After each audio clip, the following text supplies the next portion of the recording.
Lanjutan ke bagian 12 halaman 86. Hanya saat saya merasa saya akan dikirim ke tempat yang paling dalam di neraka, saya menjerit, "Yesus!" Dengan cepat damai sejahtera melingkupi saya. Saya tahu saya harus terus bergerak dalam kemuliaan itu lagi, dan saya yakin dapat melakukannya. Saya terus berjalan sampai saya melihat seorang laki-laki yang menjadi salah satu penulis besar sepanjang waktu. Saya menganggap kedalaman pemikirannya tentang kebenaran mungkin menjadi yang terbesar yang pernah saya pelajari. Ujar Rick Joyner, "Tuan, saya selalu mencari kesempatan untuk pertemuan ini." Kata-kata saya keluar tanpa saya pikir. Lalu pribadi tersebut menjawab, "Saya juga sama." Dia menjawab dengan ketulusan hati. "Saya merasa mengenalmu, dan dalam tulisan-tulisanmu, saya merasa seperti engkau mengenal saya," ujar Rick Joyner. "Saya pikir saya berhutang banyak kepadamu daripada orang lain yang tidak dituliskan dalam kitab suci," lanjut Rick Joyner. Lalu si pribadi tersebut menjawab, "Engkau sangat ramah," jawabnya. "Tetapi maaf, aku tidak melayanimu dengan lebih baik. Aku orang yang dangkal, dan tulisan-tulisanku dangkal, dan hanya dipenuhi dengan hikmat dunia lebih dari kebenaran sejati," ujar pribadi tersebut.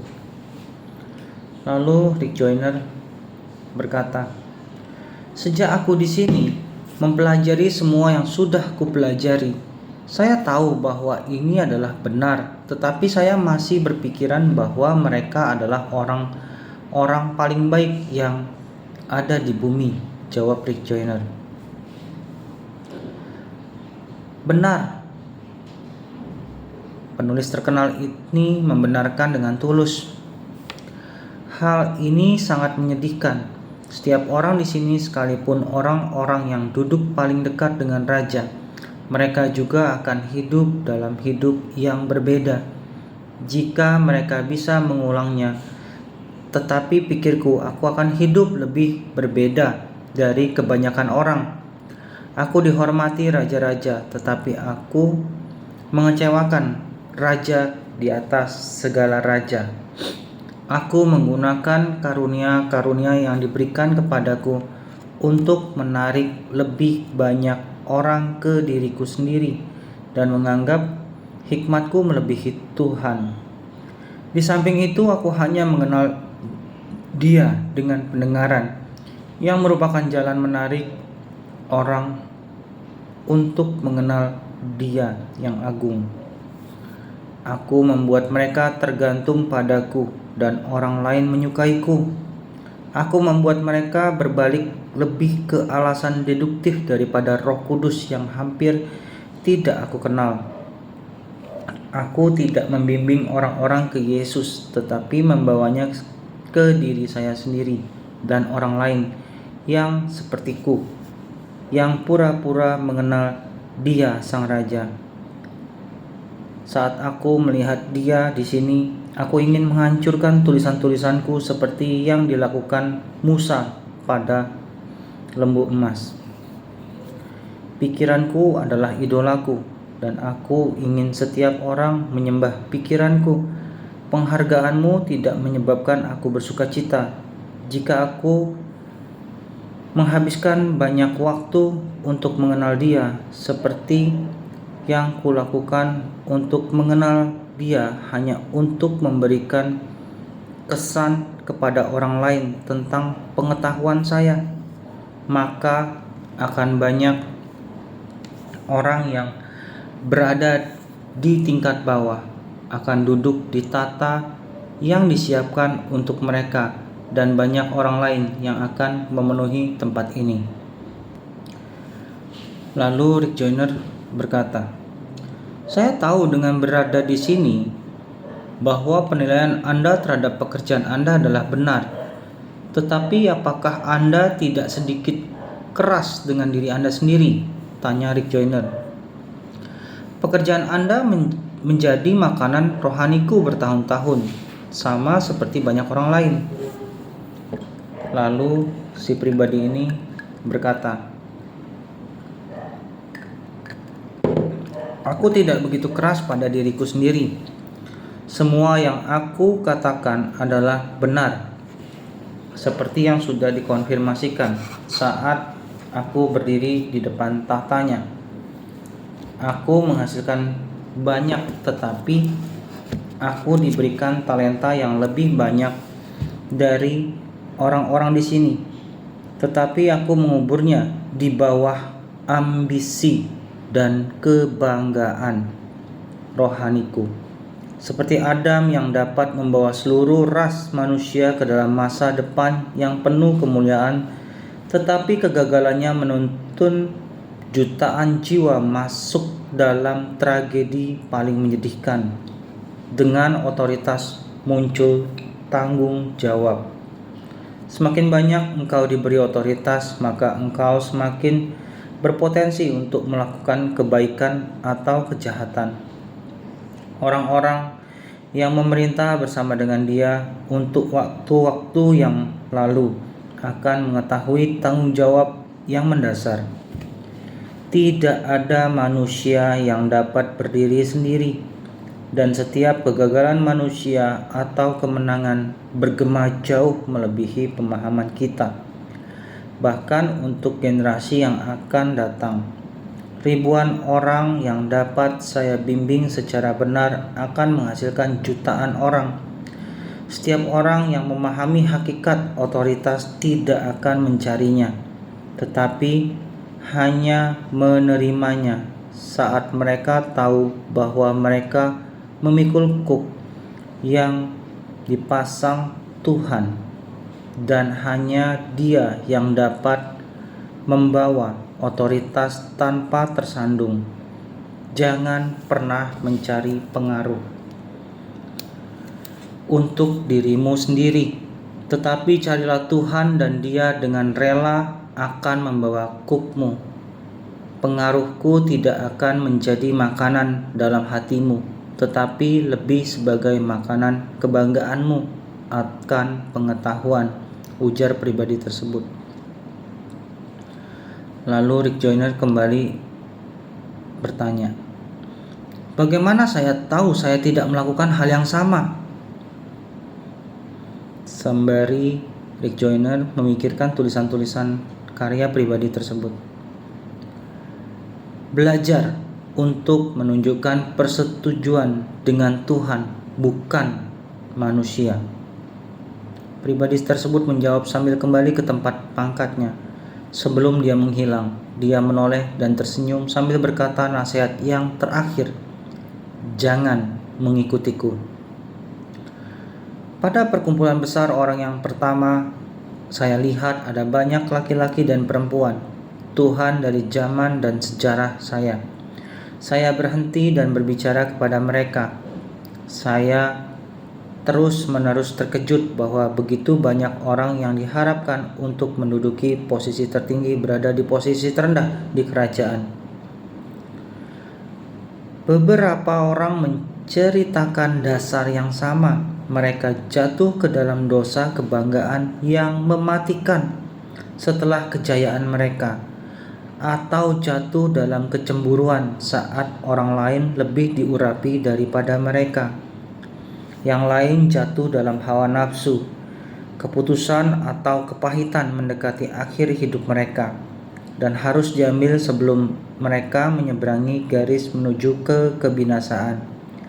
Mereka semua memberikan peringatan yang sama. Semakin tinggi otoritas rohani yang engkau jalani, maka engkau bisa jatuh apabila engkau menyimpang dari kasih dan kerendahan hati. Saat saya meneruskan berjalan ke kursi pengadilan, saya melewati orang-orang yang berada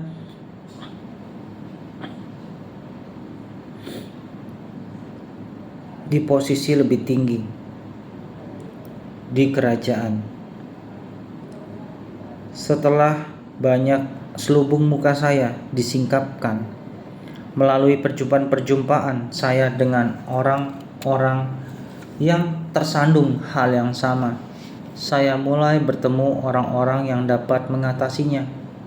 Saya bertemu dengan sepasang suami istri yang sudah melayani Tuhan dan setia sampai akhir. Kemuliaannya di sini tidak dapat dikatakan, dan kemenangan mereka mendorong saya untuk tetap berada dalam jalan kehidupan dan melayani Dia dengan setia. Orang-orang yang tersandung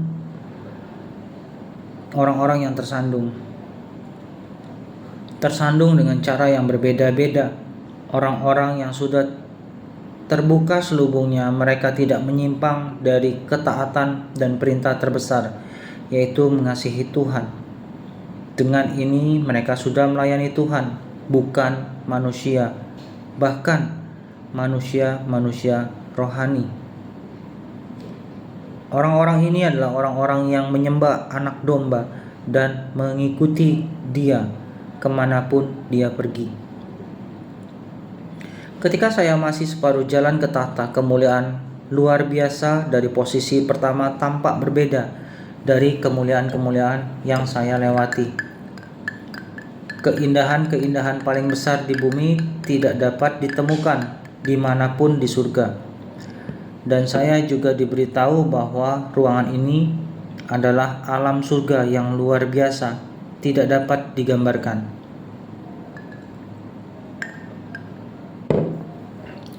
Berjalan ke arah tahta mungkin memerlukan harian, bulanan maupun tahunan. Tidak ada cara memperkirakan waktu untuk tempat ini. Saya merasa tidak nyaman. Mereka semua menunjukkan penghargaan yang besar pada saya, bukan karena saya atau apa yang saya lakukan, tetapi karena saya adalah pejuang di medan peperangan akhir. Melalui peperangan akhir ini, kemuliaan Tuhan akan dinyatakan dan akan menjadi saksi untuk setiap kekuatan dan otoritas, diciptakan atau belum diciptakan, untuk kekekalan.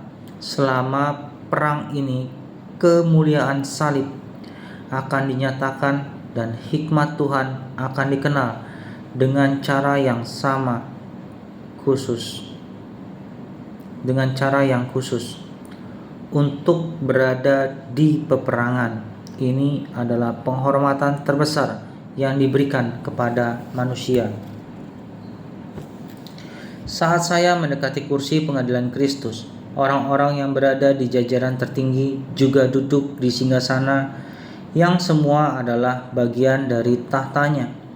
Bahkan banyak tahta ini yang bersinar jauh lebih mulia daripada tahta yang ada di bumi. Beberapa dari mereka adalah pengatur-pengatur kota di bumi yang akan segera mengambil tempatnya. Yang lainnya adalah pengatur urusan-urusan surga, dan yang lainnya mengatur alam semesta seperti sistem bintang galaksi. Namun ini jelas bahwa orang-orang yang diberikan otoritas atas kota-kota mulia di atas orang-orang yang diberikan otoritas atas galaksi. Seorang anak kecil jauh lebih berharga dari galaksi bintang-bintang, sebab Roh Kudus tinggal dalam manusia dan Tuhan sudah memilih manusia sebagai tempat tinggalnya yang abadi. Dalam hadirat kemuliaannya, seluruh bumi tampak seperti debu dan sangat dihargai dengan perhatian seluruh penghuni surga di atasnya. Sekarang saya berdiri di depan tahta. Saya merasa seperti debu, tetapi saya rasakan Roh Kudus di dalam saya jauh lebih besar dari apa yang pernah saya rasakan sebelumnya. Itu karena kekuatannya sendiri yang memampukan saya berdiri. Berada di sini, saya sungguh-sungguh datang untuk memahami pelayanannya sebagai penghibur kita. Dia sudah menuntun saya di seluruh perjalanan saya, sekalipun saya sulit mengenalinya.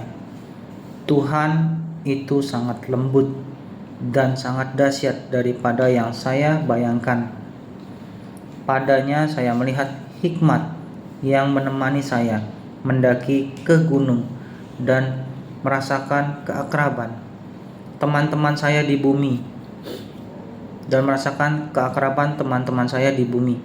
Saya mengenali dia sebagai seseorang yang pernah saya tolak saat dia datang pada saya dalam diri orang lain. Saya melihat dia sebagai singa dan anak domba, gembala dan mempelai. Lebih dari semuanya, saya melihatnya di sini sebagai hakim. Bahkan dalam hadiratnya yang luar biasa, penghibur itu membuat saya sangat nyaman. Juga jelas bahwa Tuhan tidak ingin saya merasa tidak nyaman. Dia hanya ingin saya mengetahui kebenaran. Kata-kata manusia tidak bisa menggambarkan betapa luar biasa atau betapa leganya berdiri di depan Tuhan. Saya melewati nilai bahwa saya akan dihakimi, baik atau buruk, tetapi saya tahu penghakiman itu benar dan saya dapat mempercayai hakim saya. Tuhan menunjuk tata-tata yang ada di sekitarnya. Banyak tata yang dipenuhi dengan orang-orang kudus dan banyak yang masih kosong. Kemudian dia berkata, "Tahta-tahta ini adalah untuk orang-orang yang akan datang, yang sudah melayaniku dengan setia di setiap generasi. Bapakku dan aku sudah mempersiapkan mereka sebelum dunia dijadikan. Apakah engkau berharga duduk di salah satu tata ini?" Saya teringat apa yang pernah dikatakan seorang teman saat Tuhan yang Maha Kuasa mengajukan pertanyaan itu bukan karena dia ingin mendapatkan informasi. Saya melihat ke arah tata-tata itu. Saya melihat orang-orang yang sekarang duduk. Saya dapat mengenali beberapa pahlawan iman, tetapi paling banyak adalah orang-orang yang saya tahu tidak terkenal di bumi. Banyak dari mereka misionaris yang membuat hidup mereka tidak terkenal. Mereka tidak pernah peduli apakah dunia mengingatnya, tetapi hanya untuk Dia. Saya sedikit terkejut melihat orang-orang yang kaya, pengatur-pengatur yang setia dengan apa yang diberikan kepada mereka. Mereka semua tampak setia. Wanita-wanita pendoa dan ibu-ibu memenuhi tata ini lebih banyak daripada satu kelompok lainnya.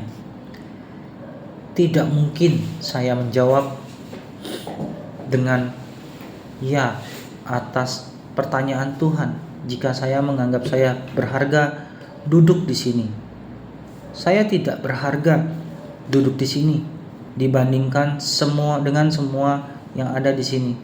Saya tahu saya diberikan kesempatan untuk berlari bagi hadiah terbesar di surga dan di bumi. Dan saya gagal. Saya putus asa, tetapi masih ada satu pengharapan. Sekalipun banyak kegagalan dalam hidup saya, tetapi saya di sini bukan karena hidup saya di bumi sudah berakhir. Saat saya mengaku saya tidak berharga, dia bertanya, "Tetapi apakah engkau menginginkan kursi ini?" Jawab Rick Joyner, "Saya menginginkannya dengan segenap hati." Lalu Tuhan kembali melihat ke tahta dan berkata, "Kursi-kursi kosong itu akan dipenuhi berbagai generasi. Aku sudah memberikan undangan untuk duduk di sini kepada setiap orang yang menyebut namaku." Kursi-kursi itu masih tersedia sekarang. Kursi-kursi itu masih tersedia. Sekarang perang terakhir akan segera dimulai, dan banyak orang yang terkemudian akan menjadi yang terdahulu. Kursi-kursi ini akan segera dipenuhi saat perang berakhir. Orang-orang yang duduk di sini akan mempunyai dua hal. Mereka akan mengenakan jubah kerendahan hati, dan mereka akan memiliki keserupaan dengan aku. Sekarang engkau memiliki jubah itu. jika engkau dapat menjaganya dan tidak kehilangan dalam peperangan.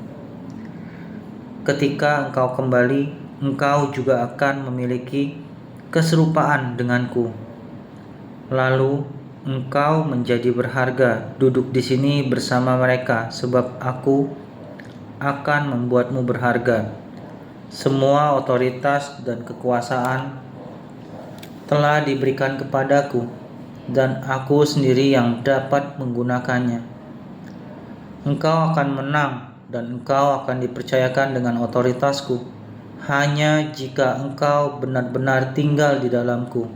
Sekarang berbaliklah dan lihat isi rumahku. Saya berbalik dan melihat ke belakang ke arah saya. Tiba. Dari tatanya saya dapat melihat seluruh isi ruangan. Sebuah pertunjukan besar yang kemuliaannya tidak bisa dibandingkan di bumi. Jutaan orang mengisi posisi-posisi. Setiap pribadi yang ada di posisi paling rendah lebih megah dan mempunyai kekuasaan yang lebih dari sebuah pasukan tentara. Di luar jangkauan pemikiran saya dapat menerima panorama kemuliaan seperti itu. Bahkan saya dapat melihat hanya sedikit ruangan dipenuhi dari ruangan besar ini. Kemudian saya melihat Tuhan dan terkejut melihat air mata di mata Tuhan. Dia mengusap air mata setiap orang di sini, tetapi ini adalah air mata Tuhan. Saat setitik air mata turun dari pipinya, dia memegang dengan tangannya. Kemudian berkata, "Ini adalah cawanku. Maukah engkau meminumnya bersamaku?" Tidak ada jalan untuk saya dapat menolaknya. Saat Tuhan meneruskan, dia melihat kepada saya dan saya mulai merasakan kasih-Nya yang begitu besar. Sekalipun saya bodoh, dia masih mengasihi saya. Tidak pantas saya mendapatkannya, namun dia ingin saya mendekat padanya. Kemudian dia berkata, "Aku mengasihi semua orang dengan kasih yang tidak dapat kamu pahami. Aku juga mengasihi semua yang seharusnya berada di sini, tetapi mereka tidak datang. Aku meninggalkan yang 99 dan mencari satu yang terhilang. Gembala-gembalaku tidak mau meninggalkan yang satu dan mencari yang 99 yang masih terhilang. Aku datang untuk menyelamatkan yang terhilang. Maukah engkau berbagi dengan hatiku untuk mencari yang terhilang? Maukah engkau membantuku memenuhi ruangan ini? Maukah engkau membantuku mengisi tahta-tahta ini dan setiap kursi lain yang ada di aula? Maukah engkau melakukan permintaan ini untuk membawa sukacita untuk surga, untukku dan untuk Bapakku? Penghakiman ini adalah untuk rumahku, dan rumahku belum penuh. Peperangan yang terakhir tidak akan berhenti sampai rumahku penuh. Hanya setelah itu kita memerdekakan bumi dan memusnahkan kejahatan dari ciptaanku. Jika engkau minum cawanku, engkau akan mengasihi orang-orang terhilang, sama seperti aku mengasihi mereka.